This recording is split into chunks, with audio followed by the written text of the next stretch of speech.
This is NDTV. And you're watching NDTV Prime. In association with Micromax. Nothing like anything.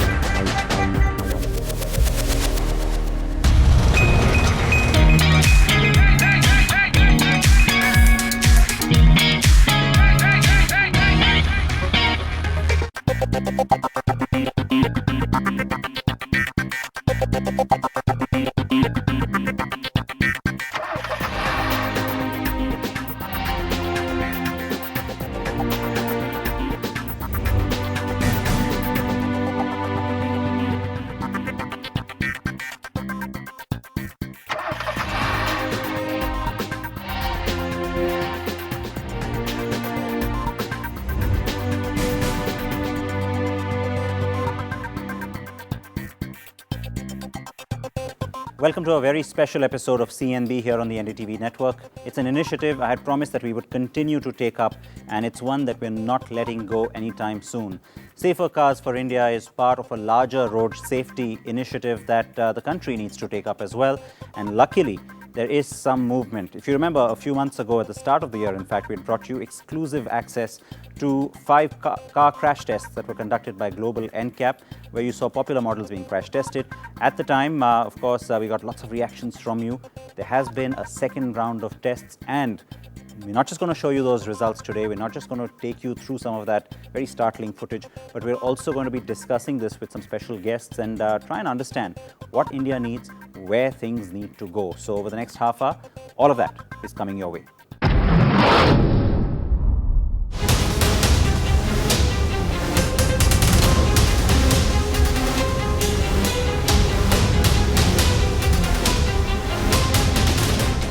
CNB viewers will recall the first round of crash tests for Made in India vehicles and the results we shared with you at the start of the year. The Tata Nano, Maruti Suzuki Alto 800, Hyundai i10, Ford Figo and Volkswagen Polo had all failed the tests for various reasons. Chief amongst them was the lack of airbags in the base variants. Then later in the year, we brought you the prep and test of the Maruti Suzuki Swift being crashed. Subsequently, there have been more tests. And today, we have all fresh results once again for you.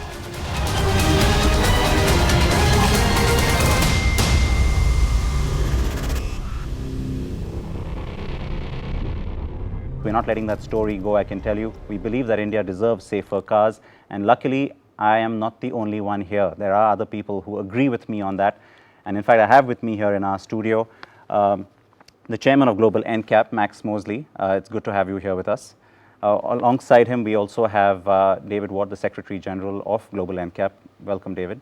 Dr. Rohit Baluja represents IRTE from here in Delhi. And also right next to me here is Thomas Ehrenberg, who heads Volvo's business here in India.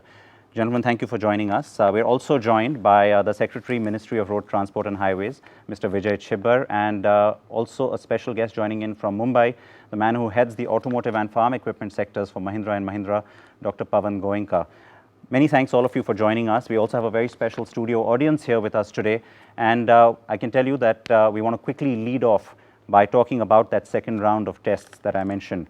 Second round of NCAP crash tests for Made in India cars were carried out over the past few months. And one of them is a very popular model, the other a relatively new entrant. The Datsun Go is a new low-cost car that was launched earlier this year. It's the revival of the Datsun brand by Nissan, and the car is made for India and will soon be shipped to South Africa as well from the Renault-Nissan plant in Chennai. Now, you can actually take a look at that car getting crashed. The Go is, of course, not offered with airbags or ABS in any of its variants. It is a cheap entry car. It's designed to address the kind of market that's been dominated by Maruti with the Alto 800 and now, of course, Hyundai with the Eon as well. Let's take a look at the crash test.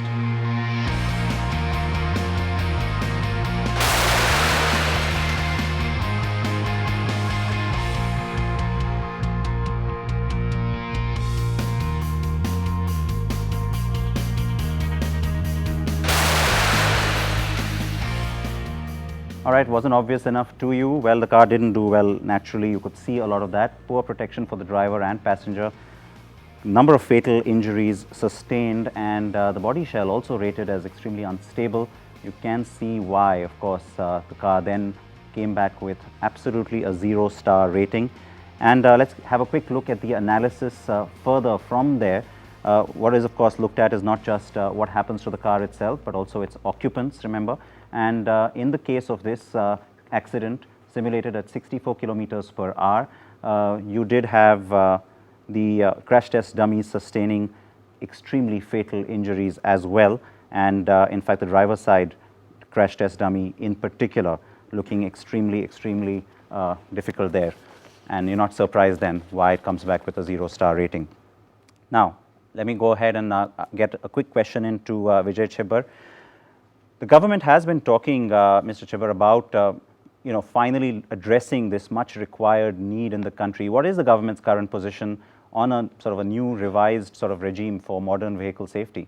Well, as you're aware, the Motor Vehicle Act is a fairly old piece of legislation.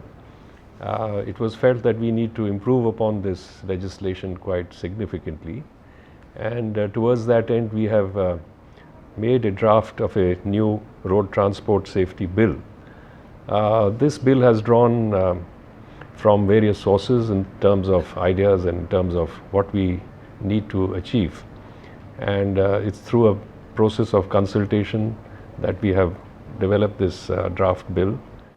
Pawan Goenka, let me come across to you next. We have now finally started to see, like I said, a slightly different environment than what there was just a few days ago. You just heard there from Mr. Chhibber as well. Are you encouraged by this? So let me start off by saying that there is no doubt that the fatalities and road accidents are amongst the worst in India. And there's no doubt, and thanks partly to what you did about 6 months ago, there's a lot more awareness and concern about the road safety and road accidents in India. I also want to add that in order for us to get to where we want to be, it is an interplay between the man and the machine. What we are concerned about is whether the Indian consumer is willing to pay for the technology. And clearly that is driven partly by regulations, as Mr. Chhibber said, and partly by the awareness that the consumers have on what a safer car would do for them. And if you were to look at just dual airbag and ABS, it costs as much as 5% of the total car's bill of material. And therefore, we need to look at how we work with suppliers to reduce the cost of providing safety to the consumer. It's not a technology it's not a technology issue, it's a cost issue. And perhaps the Government of India can also take a look to see whether they can exempt safety features from excise duty or VAT. Which will certainly reduce the cost of these features for consumers by about a third. What I want to quickly ask you is the point you mentioned about how some of this equipment is a little bit more expensive here to source in India for manufacturers who are actually making cars here as compared to somewhere in the West. Do you think that will change once there is a legislation and economies of scale kick in and everybody does have to start including these features? I think economy of scale certainly would make a difference. Even today, most of the equipment that goes into an ABS or an airbag is imported, and therefore the costs are high. There is import duty involved, and I'm sure that once the production starts in India, the costs will come down. And I want to quickly add here that in fact 6 months ago, that's exactly what we threw at the industry, and it was in fact Mahindra who's the only one that's responded with that. So kudos to the Scorpio team. But want to quickly ask you, Mr. Chhibber, we've been hearing about an imminent legislation that's going to revise all these old archaic laws, because very often manufacturers like to say that, hang on, we are meeting all requirements laid down by the government. Now, those requirements, of course, are grossly inadequate. We know this. Tell us a little bit more about the new draft bill. Road safety is now a part of this act. The earlier act did not focus on road safety. This new legislation has a very specific focus on road safety. We had earlier intended to set up a separate authority to provide an institutional framework for road safety. That has been going on for 4 or 5 years. In fact, a draft legislation had been sent to the last parliament. And now that has been put on hold. There would be no separate need to take a legislation for a road safety authority. It will be part of this proposed bill. In the interim, what is proposed is that through executive order, we will set up the National Road Safety Authority. For that, a draft cabinet note has already been prepared and is presently under circulation. Pawan, back to you. Whenever there is a legislation change or any kind of new policy, of course, there's always a little bit of a adjustment period, if you will, that industry is allowed so that they can adopt some of these new initiatives. What kind of lead time do you think that the industry will need?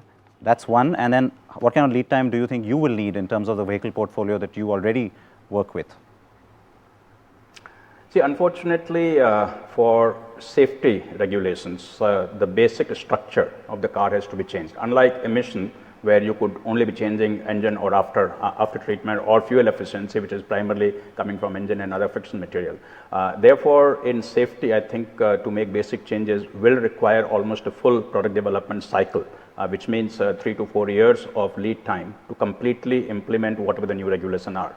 All right. Well, that's encouraging enough. Pawan, I know you have to get going, so we thank you for joining us today. It is, of course, great to hear what you had to say about this, and more power to you when it comes to adding those safety features. Thank you again.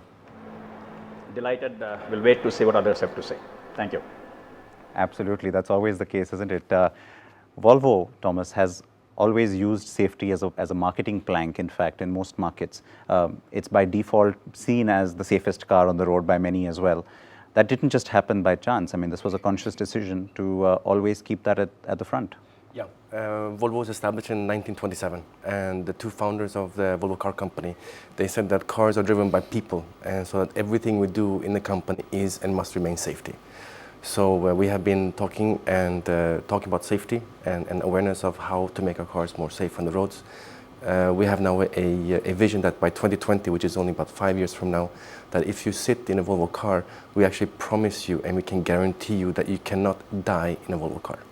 So that is some of the technologies that we're moving forward. David, very often the argument that's made, and you've heard this the last time you were here as well in India 6 months ago, that it's different for a company like Volvo because you're talking about a premium car buyer in the first place who's willing to shell out a lot more money for many other things, not just these things, and so expect safety to be a part of that package. But Mahindra, for example, has to deal with a mass end of the market, and then there are guys like Nissan and Datsun who have to go even lower. The argument that the consumer doesn't want it, we've tried to refute that because consumer just doesn't know. But what about that whole meeting the price competitiveness that a market like India throws at you? Well, a very interesting fact is look at the cost of airbags over the last 15 years. They've fallen by 60%. That's the kind of cost reduction that manufacturers who are buying airbags from specialist companies have gained. And as we reach a much more global integrated industry, and if, for example, there was a regulation in India that mandated the main UN frontal impact crash test standard, then every single new car in India would have to have at least a driver's airbag. And that incentive always works, especially a financial one, we know this. We're going to slip into a short break. Before we do that, though, a very quick look at a statement and a response we do have from Nissan in India, which of course heads the Datsun business. This is, of course, remember, a test that was carried out on the go with Nissan and Datsun having been informed and invited to the test as well. Now, Global NCAP wrote to Nissan's CEO Carlos Ghosn asking him to withdraw the Go from the Indian market. Nissan now further says Datsun developed the Go with an intention to deliver a package of adapted solutions to local conditions, which aims to decrease the potential risk of accidents, and that automotive regulation standards in India are constantly evolving, and as a global manufacturer, it's keen and ready to play an active role in the continuous improvement of regulation and safety.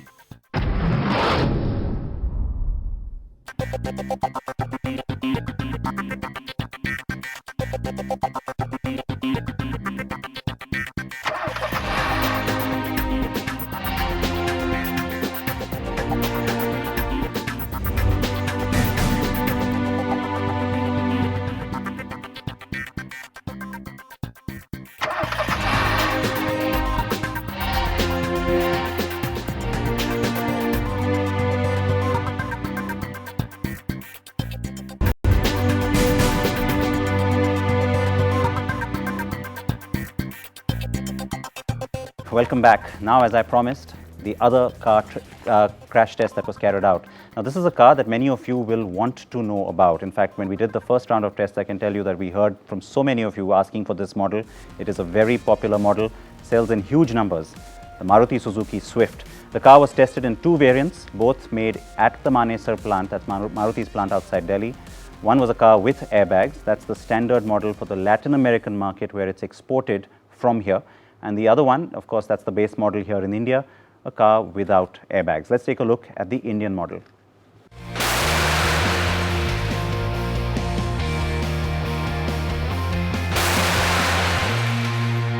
All right, so what are the results here? Let's take a look at the results as well for you. The lack of airbags, of course, instantly means that the car fails the test. But having said that, you still see that there is poor protection for the driver, particularly because of the steering column being right in front. The body shell is still rated as unstable, but as I mentioned, holds its integrity a lot better than what you saw with the previous test.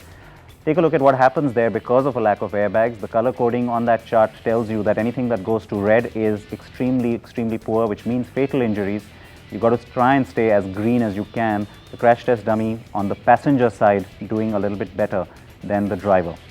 So of course, receiving no stars there. That's the Maruti Suzuki Swift, that's for India.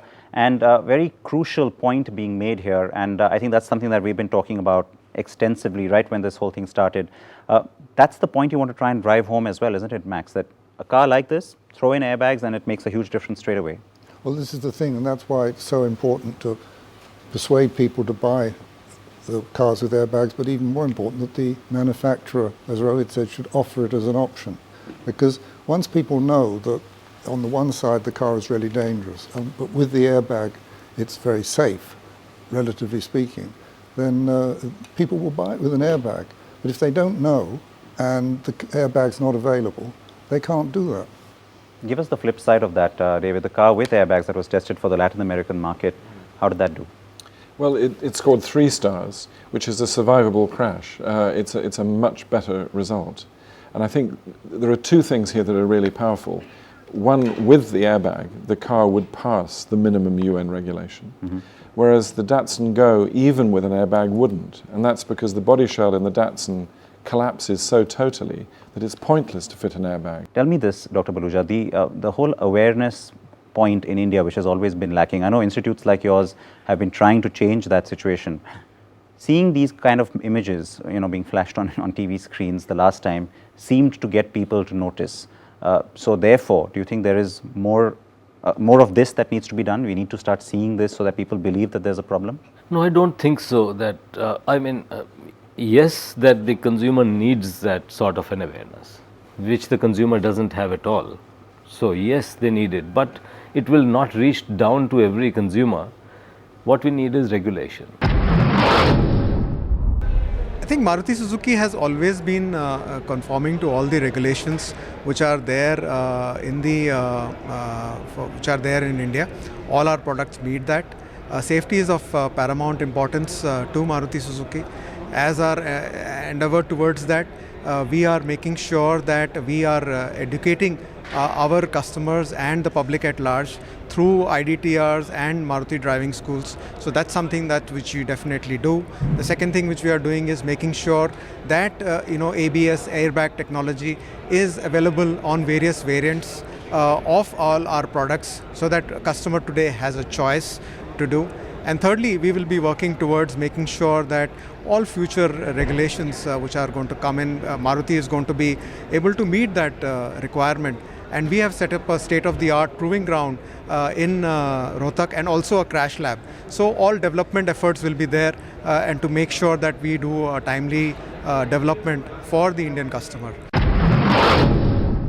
Mr. Chhibber, let me ask you that then. Will India get its own NCAP as well for crash test ratings? And will it sort of cover things like safety equipment as being a part of that? Because as David was just pointing out, just simply adding airbags is not always the answer.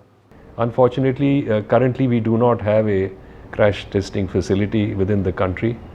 If vehicles have to be checked out, they have to be sent to other geographies where such facilities are there.